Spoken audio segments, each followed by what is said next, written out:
And welcome back to the second segment of our show this morning. You guys have been watching and we're completely promoting the September celebrations. However, there are also things that we need to know in terms of safety and emergency response in respect of these events. That being said, we have with us a team from the Belize Emergency Response Team, otherwise known as BERT. We have three persons with us this morning. We have Fleet Supervisor Leon Seguro. Good morning. Good morning. We also have Carla Flowers, who's a training coordinator at BERT. Good morning, Carla. And we also have Marilyn Aday. She's a dispatcher medic at BERT. Good morning, folks. Good morning again. So it's September time. We have all these events that are taking place, including the Carnival Road March for this Saturday. And I gather that you guys are on full alert in terms of anything that could happen on what we've described as the busiest day for you guys. Let's start there. Let's talk about the preparations for such an event in terms of being able to have all the resources in place in the event that something goes wrong on Carnival Day. Okay. Preparing for Carnival Day. Carnival immediately takes 2 ambulances out of our fleet to be in the Carnival itself. On a regular day, we want to have at least 2 ambulances already, so that puts you at 4. And because of the event, the tight corners, all the streets getting cut off, 2 ambulances is still not going to be enough. So basically, Carnival maxes out BERT every year. No matter how much we try our best to be ahead of it, it pretty much maxes out BERT every year. So it's something that we always prepare for every time. Yeah. We're expecting that we're probably going to use all our staff again this year to get it done. So you have said that Carnival Day is the busiest day of the entire year for Every emergency spurs. Every single Every year. Every single year. And the most emergencies that we Michael. the most emergency that we go to is for alcoholism and dehydration. And that we cannot stop Belize not to do. Because it started from what? Juve, you know. So they will drink all from then throughout the Carnival Day up until probably the following day. So it's a constant because September is a celebration month, so they will always do that. And they don't think about like drink some water or eat. Because if they don't do that, then it impairs them even quicker, you know. Because drinking alcohol, what it does is from the moment you get the second glass or the second pint, you start to begin to have impaired judgment, coordination, slur speech, you know, you get tired easily, you know, so, and then you have like the elderly people that comes out as well, you know, and they don't bring umbrella, they don't bring enough water, you know, and again, we as human beings, we always want to help people. So if a person get intoxicated, what they do, they will want to, wherever they fall, they will sleep. So if a person saw a person there down on the ground sleeping, they will call for the ambulance. So that overwhelmed the dispatcher, you know. So they either have to, they already send out 2 is already at base, and then 2 is already in Carnival. So something has to be pulled out for them to go and deal with that, you know. And I'm so happy they finally realize and they think about it, that now they changed the route. So they do not block Kalhushna anymore. They're going down St. Thomas. So that's a good thing. So here's a I want to question. jump in there because that's a very unpopular decision for the rest of us. But it's a practical But one. yeah, but it's great to hear from your end because I never thought, well, I did, but yeah, I don't think everybody always thought of what the impact was of having that that area blocked. Well, one of the things that it do is it delay time. Yeah. We are already maxed out, and so getting there as quick as possible. So the quicker the ambulance gets to the hospital, hand over, the quicker they're free, so the more you'll have access to the ambulance. Yeah. And one thing is to get across the Carnival if you need to get to a patient on the other side, then you got to get back across, and then when you hit Carlushna, it's over. The thing is, in the Carnival, it's loud. Yeah. So in reality, the lights and sirens of the ambulance is pretty much, it seems to just blend in as a part of the party. So you don't get that respect until you're like right there. So somebody see and driving, it takes forever. So on a typical day, a 5-minute pickup transport to the hospital becomes an hour. And you're already maxed out, so you could see where that backs up and creates And big I mean, delays. depending on the level of emergency, an hour is a lot of time to get to the But hospital. 5 minutes is a lot of time, especially when you really need the ambulance. Yeah. It's a lot of time for us. Yeah. You know, because as human beings, like, we expect that the ambulance is supposed to, like, fall out of the sky right in front of us. You know, and still, not only it takes long to get to the hospital, it's also take a longer time to hand over, because at sometimes, you know, Kalhushna do get overwhelmed as well at the A&E, because again, you have walk-in, you know. So I don't know if the clinics actually host like intoxication or dehydration. Yeah. If they do that, then it will be much easier to free the Kalhushna accident emergency as well, so that we can bring in like the more serious one, that they don't overwhelm them and then keep the ambulance out of service to try to get the handover. Yeah, and I'm sure, you know, and this is a great time to bring in Marilyn, you know, somebody calls, I always say, if there's an emergency, if it's my child, if it's my loved one, that is the biggest emergency. It doesn't matter what you're dealing with. In my life, that is the biggest emergency. And I don't want to hear wait. And I don't want to know what seems like 1 minute feels like an hour already. Talk to me point. about Okay, that. basically, when you do call in for the ambulance, people like to call 911. If you call 911, it will take a long time for us to respond to your call. Rather than calling BERT's number, which is 223-3292, you call that number and we will respond right away. Store it in your But phone. if you call 911, there's the police that will answer your call, and then they will have to call us, and then we can dispatch. So it will take a while for us to come out.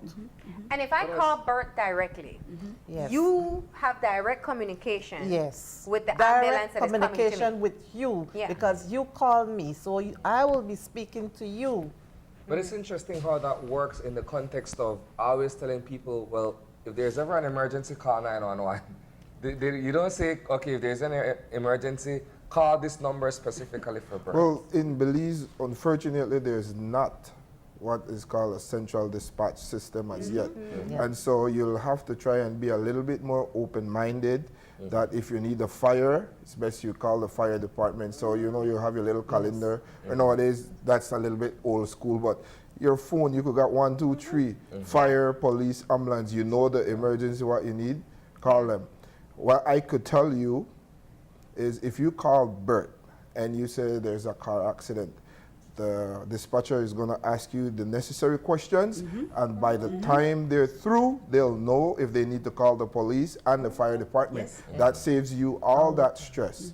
So you call BERT and they're going to fill in while the ambulance is dispatched, they'll be calling the other necessary So this But is also, go ahead. also with that, with what he said, what the dispatcher also do is like what you said, because if your child is ill, you want ambulance to come right away. So also the dispatcher's job as well is to ask the family member, okay, what are you seeing with this child, okay, and what can you do? So that they will actually guide you the necessary things for you to do until ambulance comes. Absolutely. And you know, I think that's a key point. That's tip number 1. Store the relevant numbers. Store the police, store BERT, and store fire. 911 works. It will always work, but just that a direct line will give you faster service. Correct. But still, the thing is that 911 is much cheaper and it's a free line. Yeah. So that's the reason why they normally call that number. Yeah. Because let's face it, it's not all of us that we have credit all the time. True, You know. true. So if they call 911, that's yes, will it's still get relevant, service. you know, you still get service. Yeah.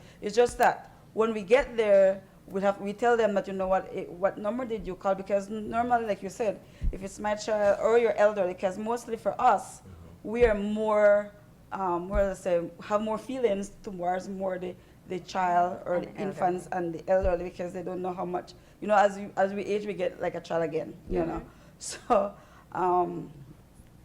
helping them early on will help, you know, get them. So Yeah. more so it's like put a number on not only in your phone but also on the refrigerator, and teach your child that as well. Yeah, absolutely. Okay, so we're still talking about what is the busiest day that is upcoming this weekend, and that is Carnival Day. And you very clearly said alcohol, is it alcohol poisoning? That's what it Yeah. is.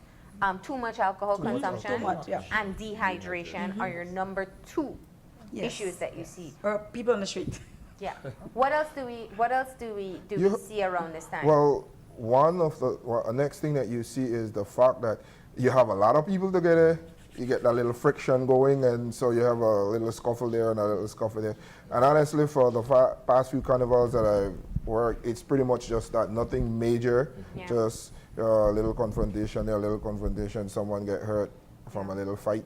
Do you find that people perhaps suffer from heat-related incidents in terms of Well, carnival, with I've all the people standing around, it's a hot day, people fainting and that sort I've of thing? seen that, and surprisingly, last year I'll mention this because I end up with 3 incidents. You have females that are pregnant, and I picked up 3 of them last year that passed out in the heat of the Whoa. sun. So it's something again that you have to take a personal responsibility on. You know what condition, you know your condition, you know Yeah. what you're capable of. You got to be careful. You got to you want to be out there, take the necessary precaution, make the necessary preparation to Yeah. be there. If you know you can't stand for long, they have a lot of little portable seats and stuff that you could probably carry with you. Yeah.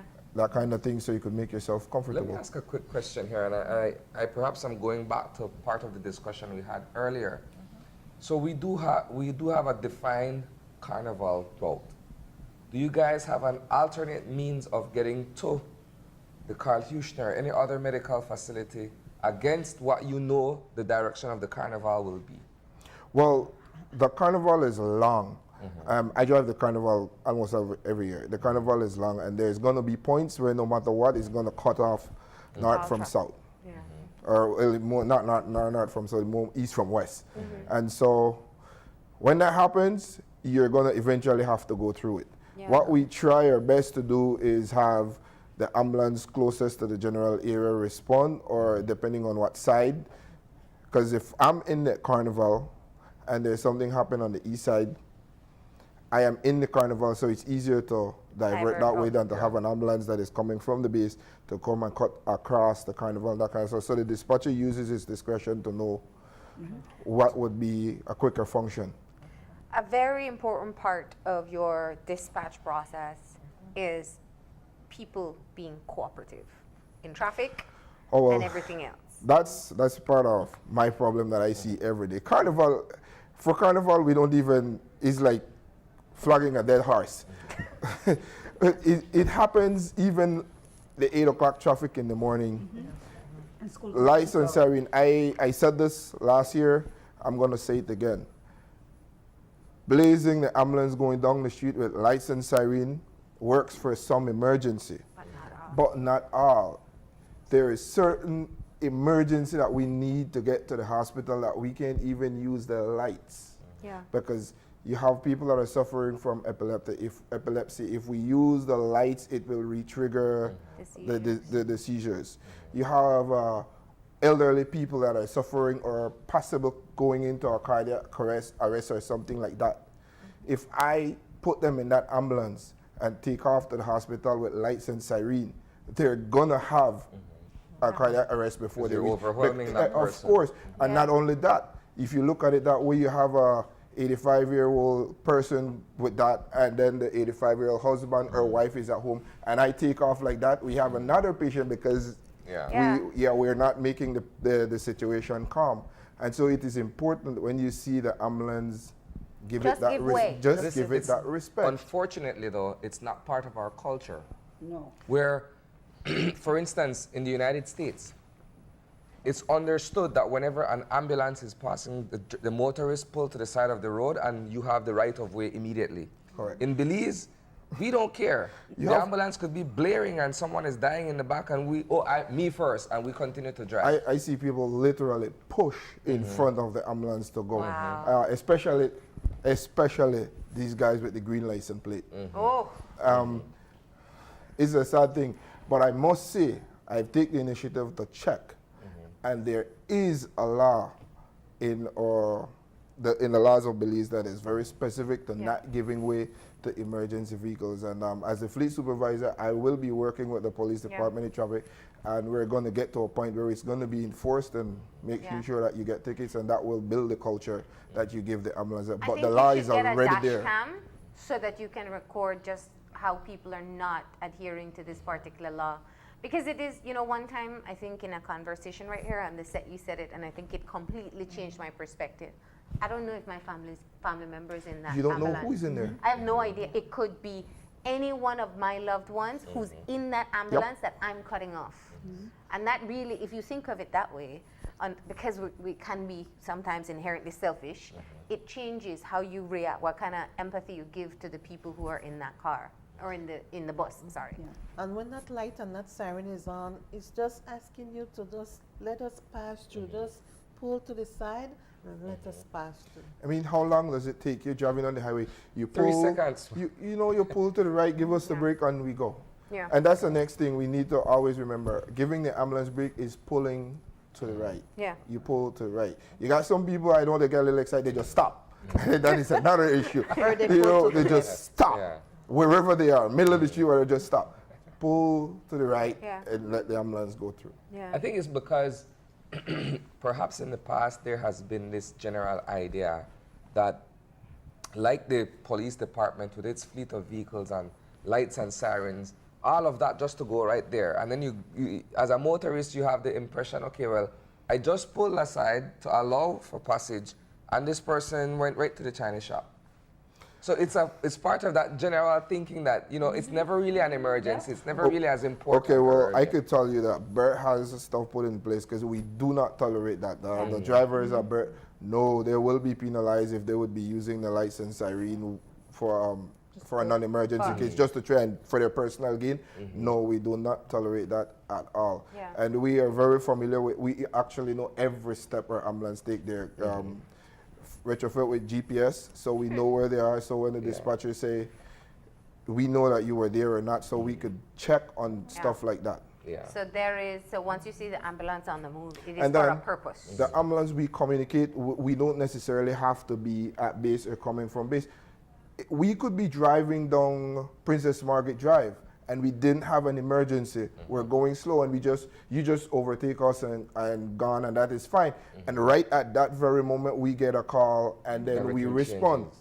Yeah. And so you can, oh, but I just part of, no, the reality of it is we respond, and so now we have it, just give us the chance to go. So this is, again, key information come Carnival Day and any mass gathering that we have. If the ambulance is trying to get through, just give them way.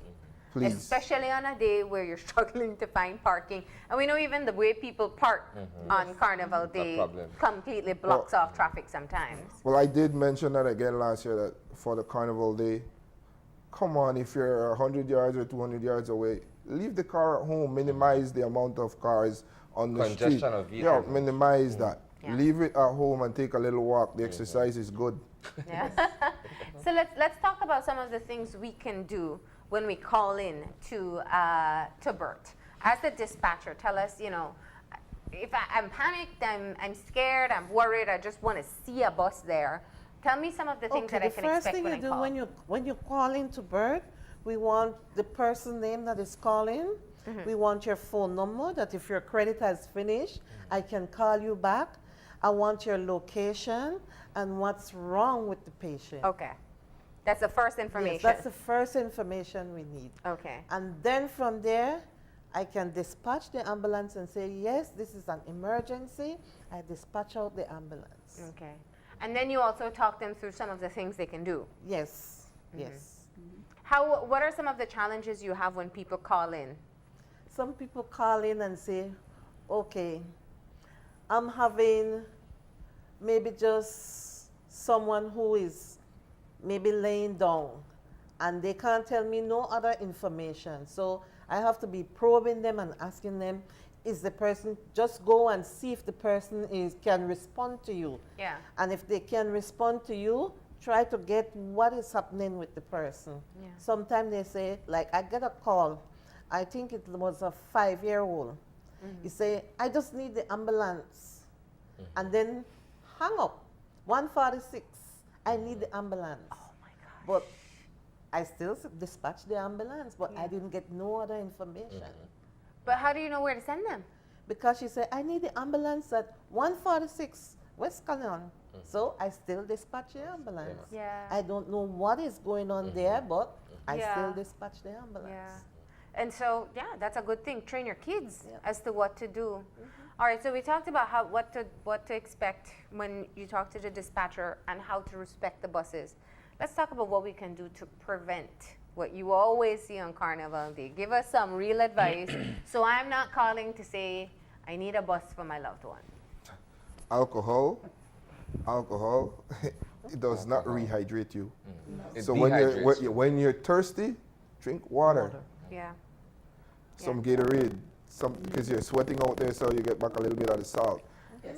You know, people don't realize it could be anywhere from 2, 3, 6 hours that you're in the sun waiting Yes. for Carnival. Like, we don't take that 11 into o'clock till consideration at about all. 11, 10, 12 o'clock, 11, Yeah. 11, 12 until about 6, 7 at night. And the hottest part of the day. Eat, Yeah. drink some water, eat, drink water, drink Gatorade. If you're gonna drink, eat, drink Gatorade, drink water. Same Yeah. thing. Yeah. Our Yes. way of thinking, though, I mean, let's be honest with each other. Yes. Carnival is one of the days, perhaps, where the most alcohol is consumed. Yep. It is. And Across- lots of public drinking. Yeah, right? So that, rightfully, as you said, if you're thirsty, you want to replenish by rehydrating with water. You can't tell people that, though. No, No. I'm asking If you. I'm thirsty, if I'm You thirsty, think about I beer. try to You think quench my about it. thirst with Yeah. another beer Yeah, or or another something. drink, and that's the way we Is there think. a rule of thumb? Like, okay, should I have water in between every few beers? Or Yes. That would be the idea, because you don't really just want to, you want to enjoy the day. So you don't want to go out there and get wasted by 2 o'clock and you miss the rest of the Yeah. carnival. So you go out there with the mindset, you know what, I'm going to drink it one in, one out. Yeah. Yeah. What happens with alcohol poisoning? What is the problem? You're dehydrated, you're what? You're very dehydrated. You're very weak. No coordination, and you get sleepy. Yeah. 'Cause Slows down the entire slows down system. the system. Slows it down, slows it down, slows it slows Down. Till you pass out. Down, down, till down, pass out, down, yeah. and it just keeps going down. Yeah. And what's the risk then when you pass out?